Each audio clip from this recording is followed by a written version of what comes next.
Hello बच्चों, आज हम इस बार फिर से एक बार मिल रहे हैं। कक्षा में तो नहीं मिल सक रहे हैं, लेकिन फिर भी इस तरह से मिलकर अपने मुद्दे पर चर्चा कर सकते हैं। जैसा कि हम सब जान रहे हैं कि हमें पढ़ना है विज्ञान फर्स्ट। कक्षा 10वीं के में पहुंच चुके हैं हम, तो कक्षा 10वीं का विज्ञान फर्स्ट पढ़ेंगे, जिसमें हमारा पहला पाठ है गुरुत्वाकर्षण। तो गुरुत्वाकर्षण एक प्रकार का बल है। तो इस बल को पढ़ने से पहले हम थोड़ा सा 9th स्टैंडर्ड का रिवीजन करते हैं। तो 9th स्टैंडर्ड में हमने न्यूटन के गति संबंधी 3 नियमों को पढ़ा था, और 3 नियमों में हमारा पहला नियम शायद आप लोगों को याद होगा कि यदि कोई पिंड स्थिर है तो स्थिर ही रहेगी, और यदि वह गतिमान है तो गतिमान ही रहेगी जब तक कि उस पर कोई बाह्य असंतुलित बल ना लगाया जाए। चलें देखते हैं कि न्यूटन का गति संबंधी पहला नियम क्या कहता है। क्या कह रहा है कि यदि कोई पिंड स्थिर है, अब ये हमारा ये पिंड एक मेज पर मैंने एक वुडन ब्लॉक रखा हुआ है, लकड़ी का कुंदा रखा हुआ है, इसको मैं स्थिर रखा हुआ है मैंने। हम सब जानते हैं स्थिरता मतलब इसका प्रारंभिक वेग जो होगा वो 0 होगा, मतलब ये स्थिर होगा। अब जब हम इसके ऊपर बल लगाएंगे, तो जब बल लगाते हैं तो ये गति करने लगता है, इधर आगे बढ़ने लगता है, यानी इसका कुछ तो अंतिम वेग बन जाएगा v। अब जब गति करता हुआ ये आगे की तरफ बढ़ गया, और बढ़ते बढ़ते जब हमें इसे रोकना होगा, तब हमें इसे क्या करना होगा, पीछे की तरफ बल लगाना पड़ेगा। तो न्यूटन का गति संबंधी नियम क्या कह रहा था, यदि कोई पिंड स्थिर है तो स्थिर ही रहेगा, गतिमान है तो गतिमान ही रहेगा, जब तक उस पर कोई बाह्य असंतुलित बल ना लगाया जाए। तो हमने जब बल लगाया तभी ये पिंड आगे की तरफ बढ़ा। स्वाभाविक है, ये जो पिंड है इसका अपना द्रव्यमान होगा, u है, v है, तो इसका एक्सेलरेशन यानी त्वरण होगा। त्वरण के बारे में हम अभी थोड़ी देर में डिटेल में पढ़ेंगे। फिलहाल बल किसे कहते हैं, और बल का जो फॉर्मूला है जो हमने 9th स्टैंडर्ड में पढ़ा हुआ है, F = ma। अब आते हैं यहाँ पर हम थोड़ा सा A के बारे में चर्चा करेंगे कि A क्या है। A को हम त्वरण के नाम से जानते हैं। त्वरण को हम A अक्षर से दर्शाते हैं, और त्वरण को समझने के लिए हमें पता होना चाहिए कि सबसे पहले प्रारंभिक वेग जो है वो u है, अंतिम वेग जो है वो v है, और समय को हम t अक्षर से दर्शाते हैं।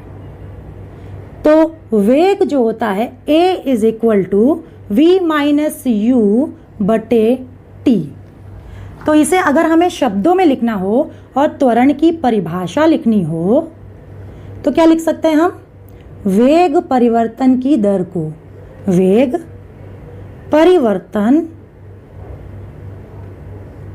की दर को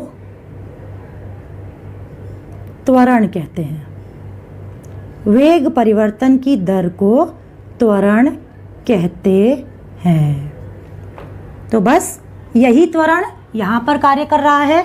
F = ma, जिसे हम बल की परिभाषा बना सकते हैं। अब m क्या है, m के बारे में तो आप जानते ही हैं कि m इस पिंड का द्रव्यमान है, a इस पिंड पर लगने वाला त्वरण है, जिसकी वजह से F निर्मित होता है, जिसे हम बल कहते हैं। अब देखते हैं बल की परिभाषा। तो द्रव्यमान तथा त्वरण के गुणनफल को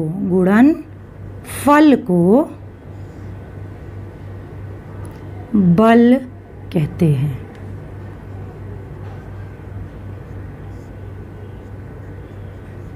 तो ये बातें हुई बल की। तो ये सारी बातें बल के बारे में हम कर रहे थे। अब इस बल के साथ हम चलते हैं, थोड़ा सा बल के प्रकार देखते हैं। बल के कितने प्रकार होते हैं, ये सारी चीज़ें हमने छोटी क्लास में पढ़ चुके हैं, क्योंकि इस मुद्दे को हमको शुरू करना है, इसलिए इसका थोड़ा सा रिवीजन करेंगे कि बल का प्रकार किसे कहते हैं। पहला है घर्षण बल। ऐसे तो विभिन्न प्रकार पाए जाते हैं, लेकिन यहाँ पर मैं कुछ प्रकार के बलों का नाम लिख रही हूँ। जैसे चुंबकीय बल, हम पढ़ेंगे गुरुत्वाकर्षण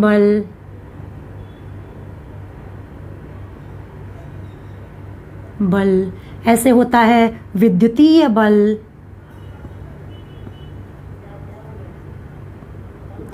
तो ऐसे 4 प्रकार के बलों के बारे में मैंने लिखा हुआ है, लेकिन ऐसे कई और प्रकार के बल हैं। तो हमारा मुख्य मुद्दा जो हम शुरू करने जा रहे हैं, जिसे हम कहते हैं गुरुत्वाकर्षण बल। तो शुरू करते हैं हम। गुरुत्वाकर्षण बल क्या होता है और ये किस प्रकार से लागू होता है।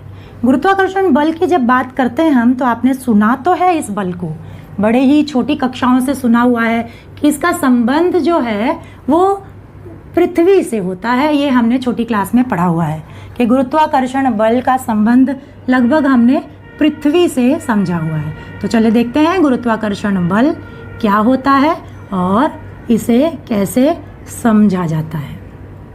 गुरुत्वाकर्षण बल, चलो ठीक है, तो शुरू करते हैं। अब जैसे कोई भी वस्तु मैं ऊपर से यहाँ से छोड़ दूँ तो वो नीचे की ओर गिरती है, ये सब आप जानते ही हो।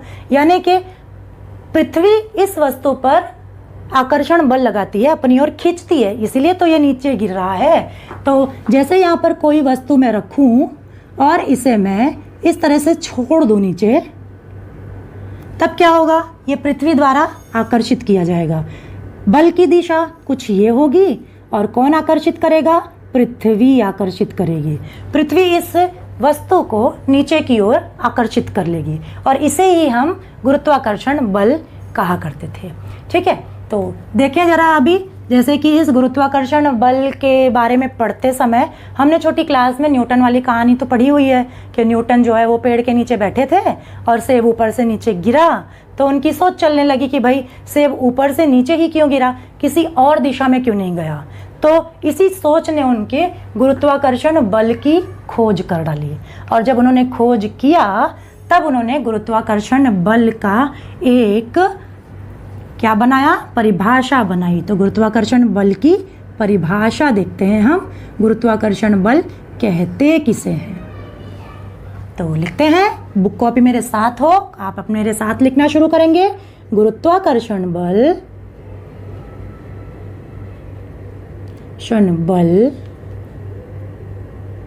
एक वैश्विक बल है, वैश्विक बल है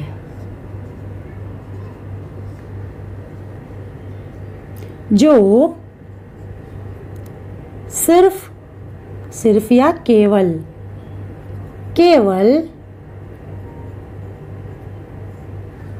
पृथ्वी पर उपस्थित किसी पिंड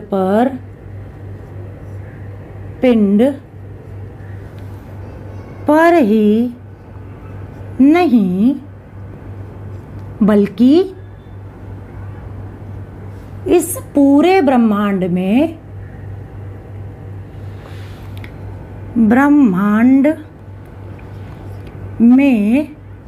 उपस्थित इस पूरे ब्रह्मांड में उपस्थित सभी खगोलीय पिंडों पर कार्य करता या फिर पिंडों पर प्रयुक्त होता है,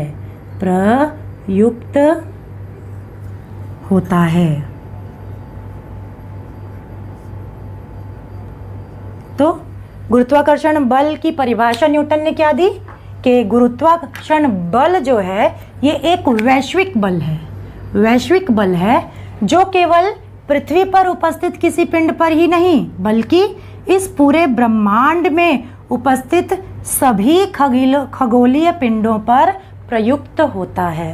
कहने का मतलब इस पूरे ब्रह्मांड में जितने भी पिंड होंगे उन सब पर गुरुत्वाकर्षण बल प्रयुक्त होता है। तो हम आप भी तो एक इस ब्रह्मांड के पिंड हैं, तो क्या हम में आप में भी गुरुत्वाकर्षण बल है? तो हम में आप में भी पृथ्वी की तरह ही गुरुत्वाकर्षण बल उपस्थित है। इसकी सारी डिटेल, कितना बल उपस्थित है, कैसे समझेंगे, ये सारी बातें हम अगली कुछ कक्षाओं में पढ़ेंगे। अब जब ये कहा जा रहा है कि सारे पिंडों पर उपस्थित है, तो सोचो जो न्यूटन की कहानी थी जिसमें दो पिंड थे, एक तो पृथ्वी थी और दूसरा सेब था।